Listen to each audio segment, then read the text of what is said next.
Ito talagang malulungkot ang mga DDS dito. Kasi ito yung focus nila na mapasuporta sa kanila no? Sino po? Ayan. There are calls. Yan, mga AFP po. Ang AFP at si General Bronner po, gustong-gusto nila na makuha ng mga DDS ang suporta ni General Bronner at ng AFP. Bakit to? Syempre, yan na yung kudeta, yan na yung, wala na, tinalikuran na ng Armed Forces of the Philippines ang Pangulo. Hindi na sinuportahan yung konstitusyon. Gusto na din ng Armed Forces of the Philippines na bumaba si Pangulong Bongbong Marcos. Pagka ganun, no, mga bossing, wala na. Diba? Kaya lang, matitino maayos, matatalino yung Armed Forces natin, mga kababayan At nandun po yung pagiging loyal nila sa konstitusyon. Sabi ni Paulo Saison, gabi dito boss, parehas kami location ni Mark. Chi, Villaruel at Tina, shout out sa inyo. Game! For us, for the AFP, to withdraw our support from the president or to launch a coup d'etat or even a military junta. But several times we have announced that we are rejecting this as well. Oo, di ba? Madami. Sino po ba yung mga nananawagan sa kanila? Yung mga retired? siguro yan yung mga kasamahan ni Dado, anak ng tinapa. Kasamahan ni Metran na pagkalaki-laki ng tiyan. Kapag kayong nagrarally, mga bossing, kala mo, lalabas yung tiyan doon sa kanyang sinusuot na t-shirt Yun po, yung mga yun. O yung isa, yung madaming puke. Madaming pukis. O, di ba? Madami with S. Di ba? Yun lang naman po yung mga yun, mga kababayan. Pero, ano po ang idadahilan nila dito sa mga sa mga men in uniforms? Yung mga baluktot nilang dahilan. Kaya wala pong mga nakukuha na suporta, mga bossing.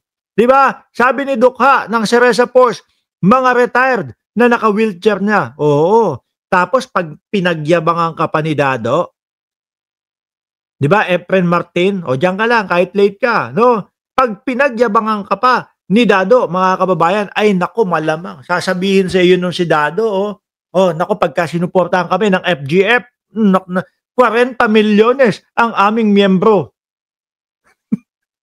kada nagsasalita naman si Dado doon sa kanyang live, sa kanyang vlog, parang 1,000, ganun, halos 1,000, ganun.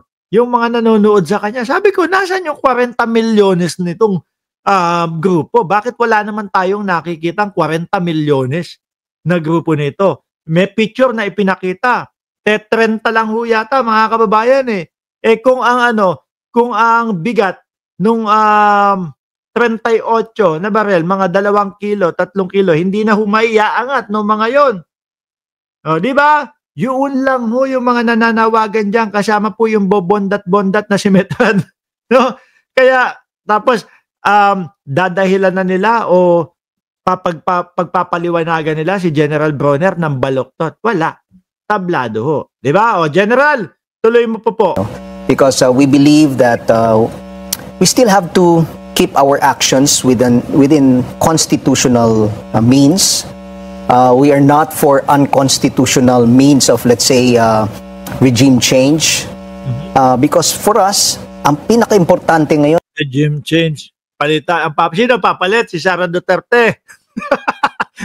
Alam niyo, kapag kayo naaalala ko, yung sasabihin ni Vice Presidente, ready na ako pumalit kay Bongbong Marcos. Lagi kong naaalala, yung nakabarong si Sara Duterte na Vice Presidente. Pinagbarong nila pinagbarong ho nila, mga bossing, nung panahon ng INC, ng rally ng INC. Biruin mo kung nasa manlupalop si Vice Presidente, nakabarong, nag-aantay, sasama na ba yung mga militar? Sasama na ba yung mga AFP? Sasama na ba yung mga kapulisan doon sa parali? Wala hong nangyari, mga kababayan. Siguro hinubad na lang yung barong. Tulog na nga lang ako. Pinaasa nyo lang ako. Di ba, Ma'am Aba, nandiyan ka na? Shout out sa iyo. Is the stability of our country. Because if we do not become stable, let's say, nagkaroon ng coup d'etat, nagkaroon ng military junta, ang talagang kawawa dito, Pinky, is the country. kawawa po yung ating bansa. Sino ang makikinabang, mga boss chief mo, sir?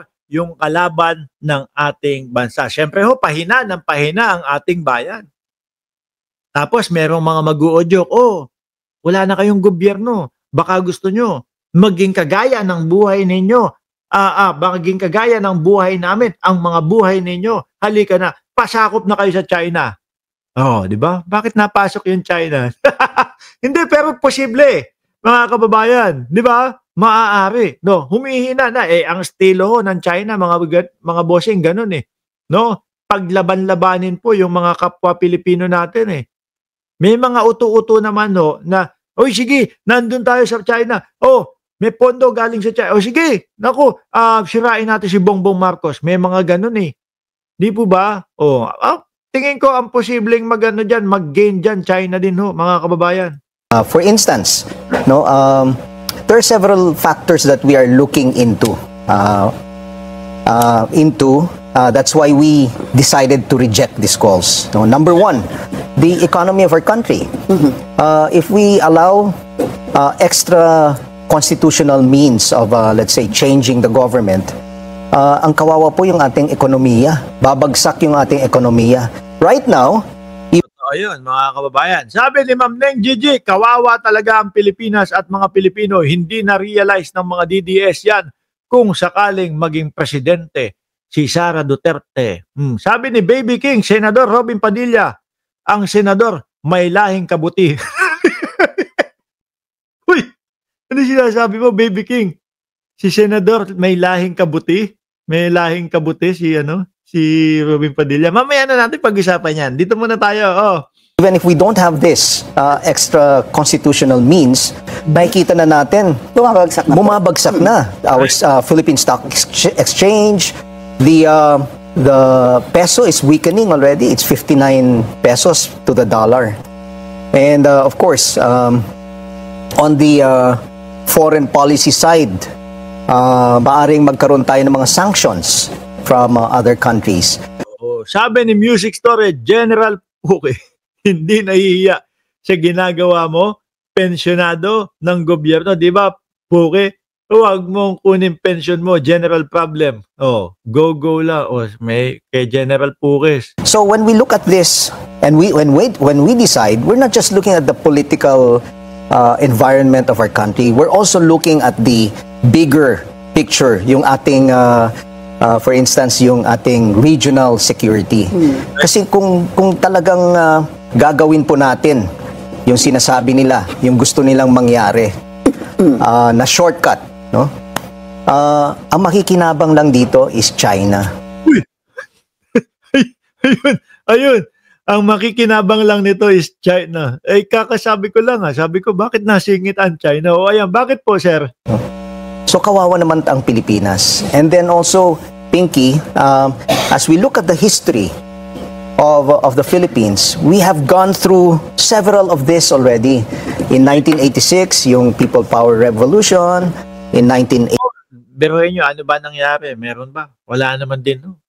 Patuloy na pagbulusok pa din, no, mga kababayan. Sabi ni Sir Archie Beroya, pineperahan ng husto. BP nila, pinaasa ng husto ang atat umupo ng mga toilet bowl. Tumupo na lang daw sa toilet bowl, sabi ni Sir Archie Beroya. Sabi nung kaibigan ko si Paulo Saison, matutulad tayo sa Myanmar at walang sumuporta na international community sa military government. 1987, there were a series of coup d'etats, and then 1989 was the bloodiest. And I was already a cadet in 1986, so I saw this for myself. I saw the effect of 1987 revolution, where even the grandstand in PMA was blown to pieces in an attempt to... Wala talagang magandang mangyayari at wala talagang magandang idudulot sa ating bayan, mga boss. No? Ang mga DDS, kaya na lang isinusulong nila yan, mga bossing, at kaya na lang nila sinusubukan yan. Kasi alam nila at gusto nila na pumalit agad-agad si Sara Duterte. Kung hindi po nila magagawa na maipalit si Sara Duterte, mga kababayan, nako po, yung mga nadidiscover ni Pangulong Bongbong Marcos at ng gobyerno natin, baka mas malala pa ho. Tingnan nyo, mga bossing, siguro bumilang tayo ng mga 1 taon pa simula po ng ngayong mga pag-iimbestiga, no? Eto, mga senador agad yung mga nakikita. Mga senador agad yung naiimbestigahan, mga bossing. Pero kay dating Pangulong Duterte, ni isa yata, walang naipakulong ho, mga kababayan. Subukan natin ngayon, magbibilang tayo. Ngayon, Nobyembre 26, 2025. Balikan natin, umano tayo sa 26, mga kababayan. Naku po, baka mas malala pa ho. Yan ang iniiwasan nila na mabuko, no? At iniiwasan nila ang pagduguho, mga kababayan. Wala na eh. Halatang-halata, kitang-kita na po. Ang dami nga nilang hindi maipaliwanag, di ba? Sabi ni Ofelia Afia, no? Look mo yung sinabi ni Pebbles na lalasunin daw si PBBM o mamaya ho pagkatapos nating mag-vlog. Assassinate then President Corazon Aquino. And then in 1989, we saw na naglaban-laban mga sundalo sa sundalo, brother to brother, no? So ayaw natin maulit 'yon. Kaya talagang very very strong yung stand po namin, Ma'am Pinky, that we will not agree to these calls for coup d'etat, for withdrawal of support, or even military junta. Ay, sorry mga DDS, malabo, no? Kahit pa yung mga retired ninyo ang kumausap sa kanila, malabo, no? Hindi daw sila gagawa ng unconstitutional daw, mga DDS. So, ang gawin nyo, itulog nyo na lang kaya yan.